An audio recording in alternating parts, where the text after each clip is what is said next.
The most merciful thing in the world, I think, is the inability of the human mind to correlate all its contents. We live on a placid island of ignorance in the midst of black seas of infinity, and it was not meant that we should voyage far. Hello, everybody. Welcome to Gnarlo's Gaming Corner. We haven't done one of these in a while, but I was going to show you today. We're going to do kind of an unboxing of Arkham Horror, the card game. Mainly because, we've got about 3 games of this recorded, played between Mindfiend and I. It is a living card game, a deck builder, a very fun game. And we've got those done, so I always like to, whenever I play a game, I always like to show the actual game itself. As you see here, it is got some wonderful art on the cover, although it's probably recycled from somewhere. It's by Fantasy Flight Games, FFG, and they do like recycling their Arkham Horror art. You'll see the same investigators, the same pictures, the same monsters, the same art for them showing up again and again across all of what they call their Arkham files. As you see, a card game of arcane mystery and supernatural terror for 1 to 2 players. You can play it up to 4, but if you're going to do that, you have to buy 2 of the core games here. You can't play 3 or 4 players with just one of the core game boxes. You have to buy 2, but that's the same way. That's just kind of the FFG model. That's what they do with the Star Trek miniatures game, and several others. So many of their games require you to buy a couple of the core sets if you want to play with multiple players. This game is by Nate French and Matthew Newman, and as you see here, it's a LCG, a living card game. That distinguishes it. Living card games distinguishes it from what they call the collectible card games. What most people are familiar with, collectible card games are stuff like Magic the Gathering or Pokemon. You buy, your base beginner set, and then you buy your booster packs. And you take the booster packs home and you tear them open and you look in, and there'll be a lot of trash cards. There'll be some commons, and if you're some uncommons. And I think you might be lucky and get a rare in there, but you're looking for the ultra rares. And you keep doing that. That's the business model. Is that basically it's like a slot machine or a loot box in a video game. You keep having to buy booster packs looking for the rare cards, or else you go on the secondhand market and you buy the cards individually, and they are always usually quite a bit more expensive that way. They're premium priced when you get people who have found them and then selling them secondhand. The living card game model is different from that. Living card game models, when you buy, they're definitely expansions and all that for it, but when you buy them, you get the same things. There are no rares and ultra rares and all that. For instance, I've got an expansion here, which is the Curse of the Rougarou. This is a standalone adventure taking place. You're fighting werewolves in the swamps of New Orleans and Louisiana. And this is, a booster pack. This right here is a scenario pack, like I said, standalone, and it has everything in it. When you buy this or your friend buys this, you all get the exact same cards.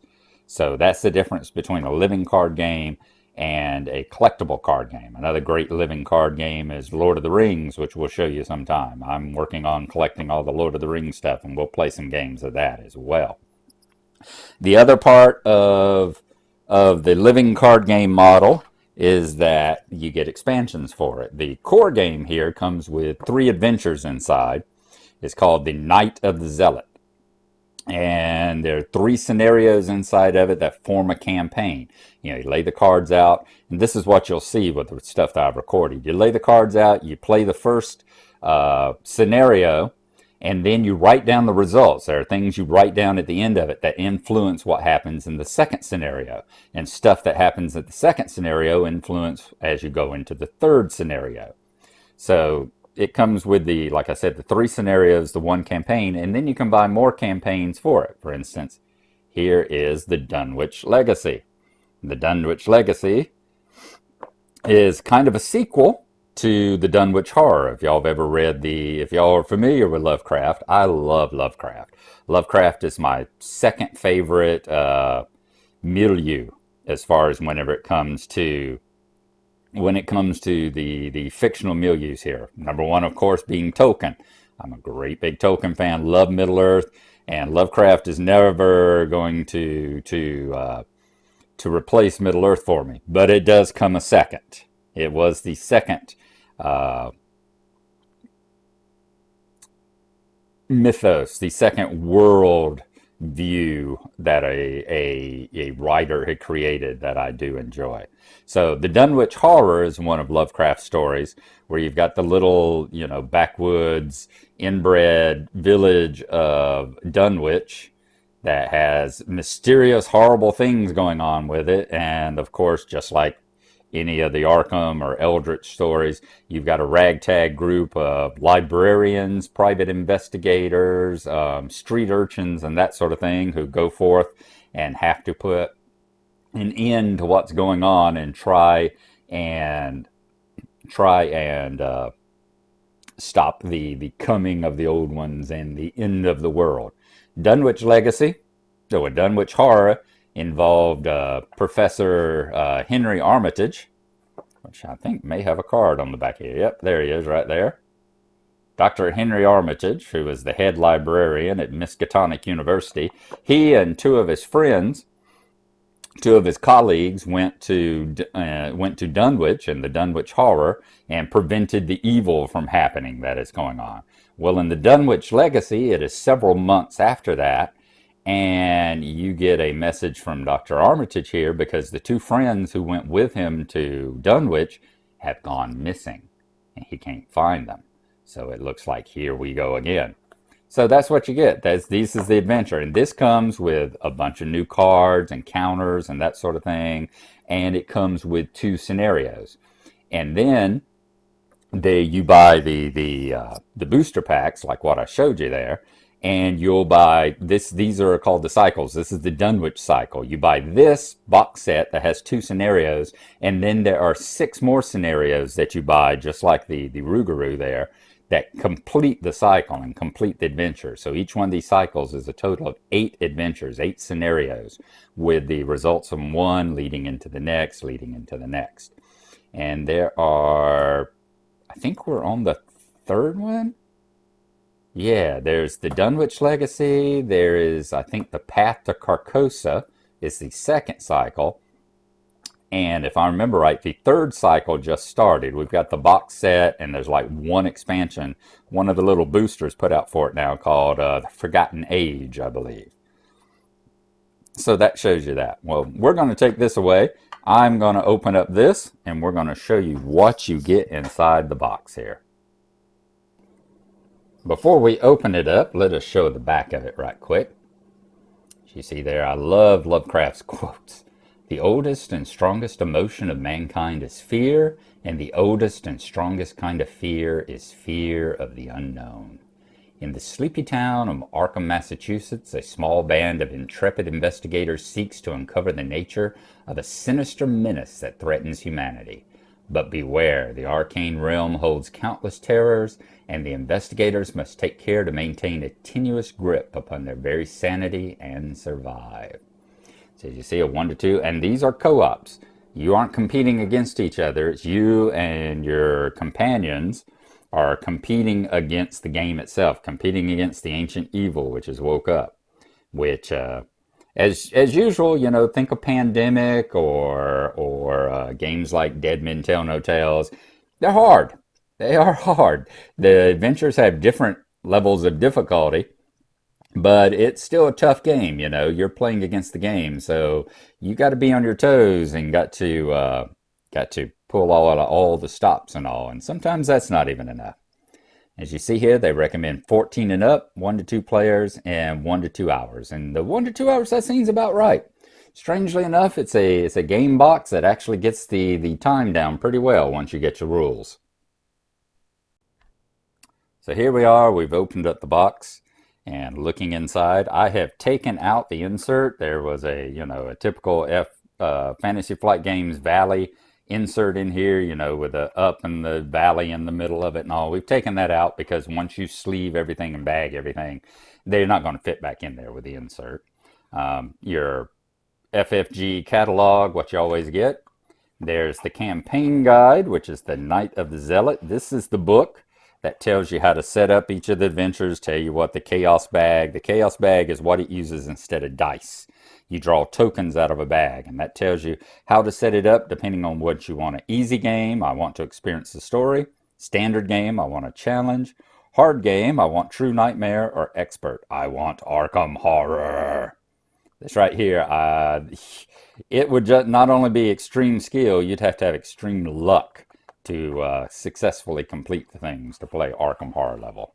But it gives you background on the information and all. And then once you complete a mission, you'll see this part, do not read. These parts right here tell you what to read to how the game turned out, depending on how well you did in the game. There are different levels. For instance, the first one in here, the first Night of the Zealot mission, which is called The Gathering, has three different results that you can have depending on how well you did.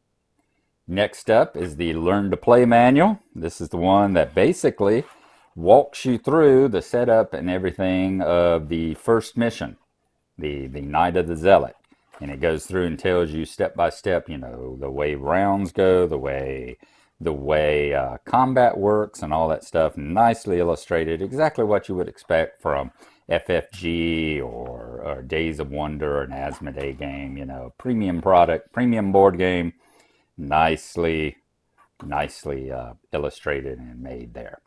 Next up is what they do these days, the rules reference. This right here is a list of all the different rules in the game, all alphabetically. You don't learn the game this way. This is just for looking stuff up. Like if you want to know how an evade action works, you look up evade action, that sort of thing. You can't learn it this way. And then a nice index at the end with all the different sections and the page numbers, so you can find stuff nice and easily. Then we come to the actual meat of the matter. Here we go. As you see here, this has got your investigative stuff. It's got the skill cards that they're able to do, like Roland's 38 Special there, which is a special item just for Roland. Your characters like Wendy Adams there, the street urchin. So that's all your cards that deal with that. Then you have a deck of cards. This is your encounter deck. This is the one that, if you've seen us play Eldritch Horror before, every turn has a mythos phase. You get to the end of everybody's turn, and then the game takes its turn. And it might spawn out monsters like the Ghoul Priest here. Might spawn out monsters. It might do events. Like you might have a obscuring fog or a ghostly chill that comes in. Or it might just be some monsters and things that come in like that.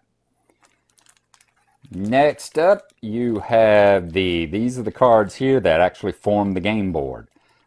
You've got, like I said, the Gathering. It's got information for the actual scenario.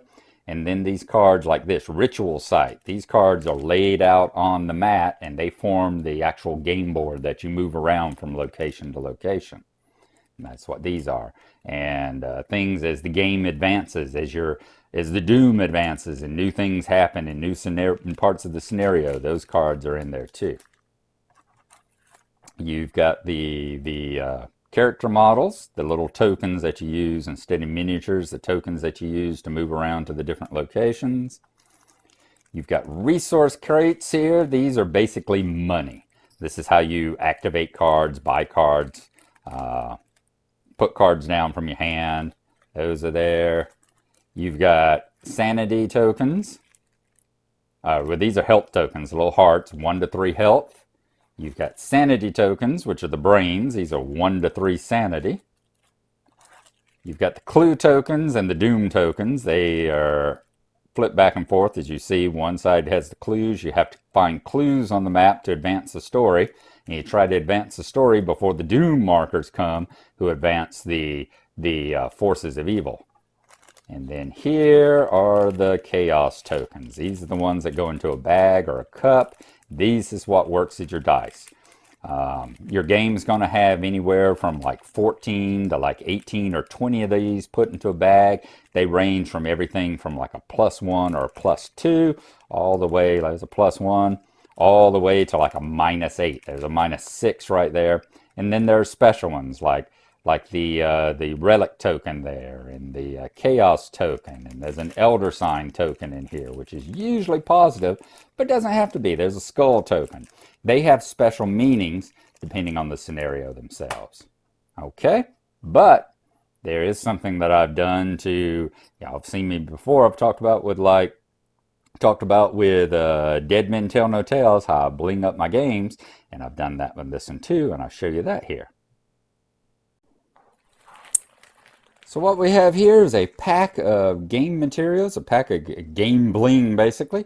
Came from Top Shelf Gamer. They're a nice little company. You find them, I think it's www.topshelfgamer.com, I believe.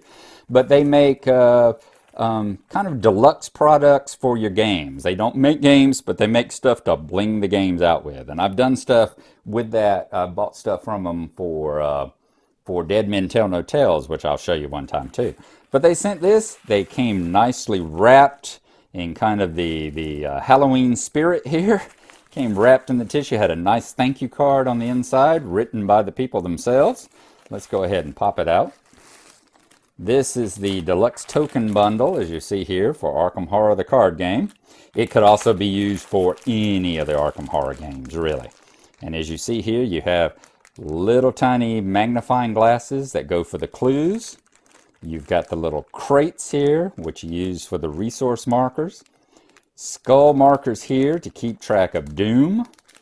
And then you've got brains to keep track of your sanity. And you got a bag of hearts up here to keep track of your health. So we will be using this whenever we set it up and we play through the game with you here. These will be what we'll be using to bling things out and get it looking really nice and pretty. So there you go. That is Arkham Horror, the card game. Very nice game. I am enjoying it. Like I said, it's a nice deck building game. Got good mechanics and all in it. And of course, I love the Cthulhu mythos. I love the Lovecraftian world. So it's definitely going to be a keeper for me. And Cthulhu agrees. And we will see you next time when we actually get the game going here. So we will see you then.